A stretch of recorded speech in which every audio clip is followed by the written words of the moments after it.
Hello, everybody. This is Shady here, and I want to give my quick thoughts on Joker 2. I just watched the movie, literally just got home now after watching it from the cinema.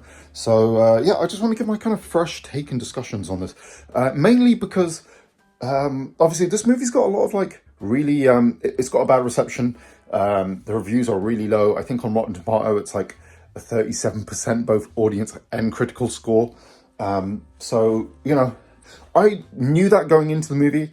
Like a lot of us, as soon as we heard what they were going to do with the movie, that was going to be a musical or elements of a musical anyway. I think a lot of us were kind of expecting the reception to be quite bad anyway. Especially with how well the first movie did. I think it was kind of expected, but yeah, anyway, I want to give my thoughts because I think there were some interesting ideas in this movie. To give the kind of brief, obviously, I'd say the movie's messy, but I think it's good. Not as bad as everyone's saying it is, really. And yeah, okay, I want to go into some elements of the movie now. Obviously, there's going to be some spoilers, just so you know. So if you're interested in watching the movie, check it out. Probably better off coming after watching the movie anyway to watch this review if you're interested. Okay, so first things first. I think, yeah, the musical elements, I think are done quite well. I like the way they kind of added it. They almost feel a little, they don't feel too intrusive. They feel a little bit natural to the scenes. They don't drag on too long, which is good. I like the element of it. Actually surprised that Joaquin Phoenix is kind of a good singer. Wasn't expecting that. But yeah, the whole musical element to me, it feels like, the movie's kind of almost going for a twisted Disney movie almost. That's how it feels to me with the songs. They're kind of informing the scenes. They're not just random musical numbers. So I get, because obviously Todd Phillips said it wasn't a musical, obviously, and they're trying to say it's not. So I get what they're saying in that regard. So in the traditional sense, it's not a musical, but it is because it does have songs. So almost feels like a Bollywood movie or something, a little bit. And then obviously, yeah, let's get into the plot a little bit first. And discuss why I think the movie's messy, but I kind of like it as well in a way. So obviously the movie, it starts off with this kind of Looney Tunes cartoon where we see, the Joker and then his shadow. I think it's called The Joker and My Shadow or something like that. And it kind of sets up what the movie's kind of going to be about, because it's this duality between who Joker and Arthur are, and if there's a difference between them. That's kind of the central theme of the movie. I think it explores it quite well, but it's a little muddled. Like, I like a lot of the musical numbers, but ultimately, it just feels weird as well at the same time, if you know what I mean. Like, the movie almost feels like it's intentionally trying to be very different to the original on purpose. It's kind of like, I know no filmmaker does this purposely, but it almost feels like it's made to annoy or made to be not liked by the people who like the original in a way, or a subsect of the people who liked it anyway. And I'll get into that in a moment. Yeah, so obviously the movie's kind of this almost kind of twisted Disney movie, but then also this kind of courtroom drama as well. Very strange, that's why I was saying it feels very kind of messy because of that, because it has all these little elements. There's like the kind of love story between him and Harley Quinn. There's all the stuff in the asylum, and then there's the discussion between who he is, if he's Joker and Arthur, and that he has a split personality, and there's this court case. Kind of the central thing is he's going to be put to death, essentially. He's going to trial. His defense lawyer basically has to prove that he has a split personality, or DID, I guess it's called now, where Arthur and the Joker are two different people, essentially. So obviously the first half, we kind of see him in the asylum, meeting Harley. He's joining this kind of musical therapy thing, and that's kind of where they introduce the song aspects to it. But that's almost unimportant because a lot of the songs just feel like they come out of nowhere anyway. And I think it's done in a way where I think a lot of the songs are in his head anyway or something.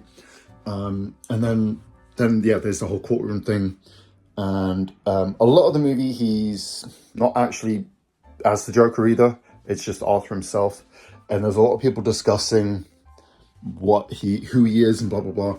And yeah, this is the element of the movie that I think is interesting. Sorry, I know this review's kind of all over the place, but like I just kind of watched it and I'm just riffing a little bit. But this is the element of the movie I really like.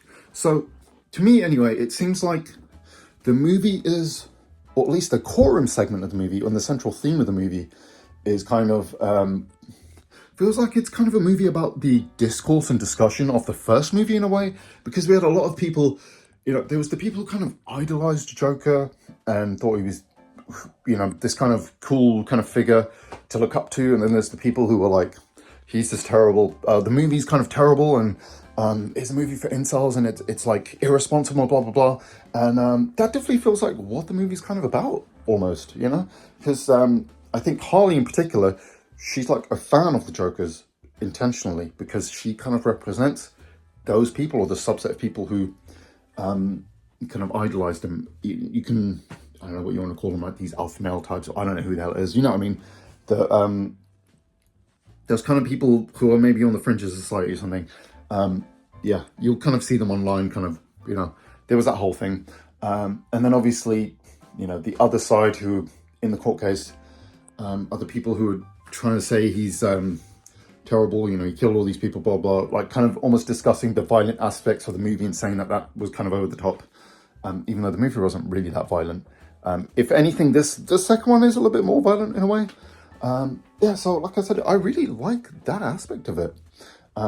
Okay, and now I want to kind of put forward the reason why I think the movie's kind of about that as well. So obviously, like I said, Harley is intentionally like a fan of his. There's the whole courtroom stuff, and there's like, for a lot of the movie, he's not really talking a lot. There's a lot of people discussing him is another element of it, including his lawyer, where she's trying to kind of tell him that him and the Joker are two different people. And then obviously there's, I think it's Harvey Dent who's actually kind of the prosecutor, and he's like the one saying no, he needs to be put to death because there is no two people, it's just him. And then there's this whole there's this scene near the end of the movie. Well, there's a few key scenes, sorry. Basically, during the court case, he kind of says, I'm going to represent myself and gets rid of the attorney. And then, that's the part where we finally see him in the Joker makeup. And to me, anyway, it came, basically, you got the guy, I can't remember the name of the guy, the shorter guy, something Puddle. He's the one on the stand when he is the Joker, and he's kind of cross-examining him. And to me, it feels like his performance when he's being the Joker there is like he's trying to be the Joker, if you know what I mean? Like, he's not the same Joker as he was in the first movie, and he's kind of like, there's the audience, obviously it's not the audience, but there's the people in the jury, and obviously there's the people watching at home because it's being televised live on TV, and it's almost like he's trying to put on this performance as the Joker for them and not really being himself.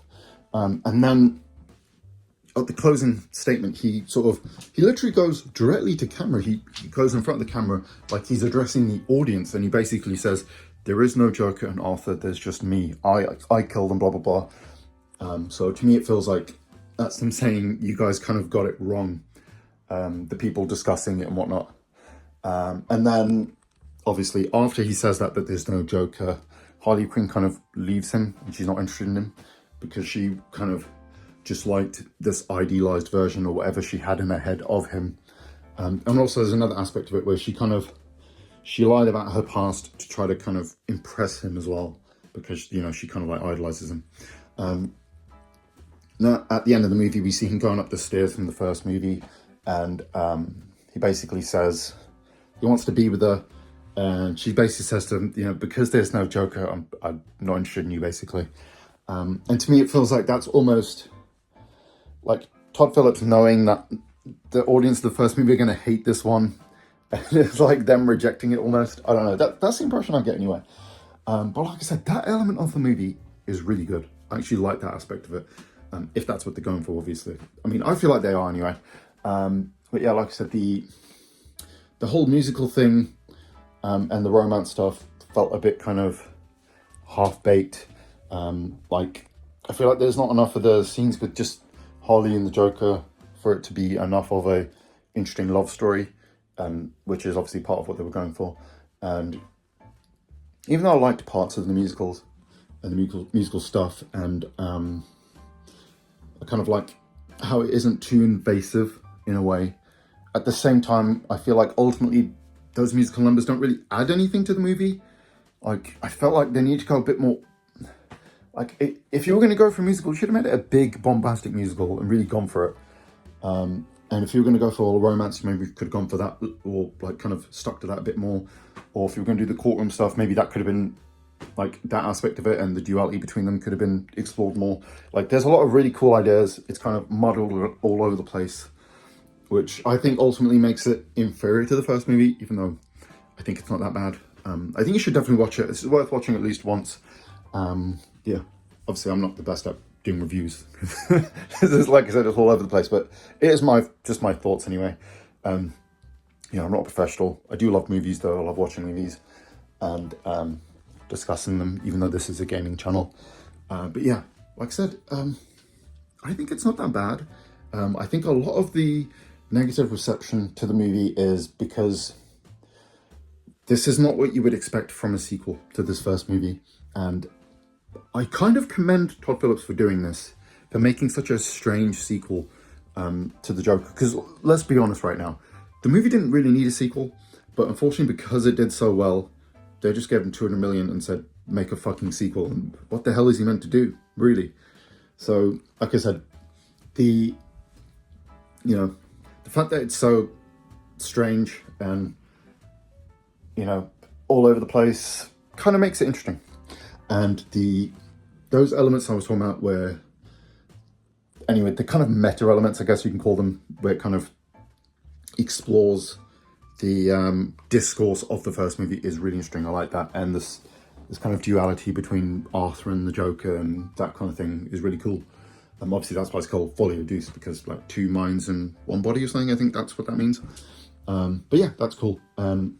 Yeah, I think, like I said, I think this is going to be one of those movies that over time people kind of maybe appreciate more, and will kind of have kind of that critical re-examination sort of stuff that you get with a lot of movies. Because obviously, you know, the initial reactions to, you know, well, there's loads of great movies that have had initial bad reactions anyway, or reception. So yeah, obviously, like I said, watch it, make up your own mind. And like I said, I didn't say that, but I can understand people not liking the movie who liked the first one. I mean, I liked the first one. I kind of still liked this one.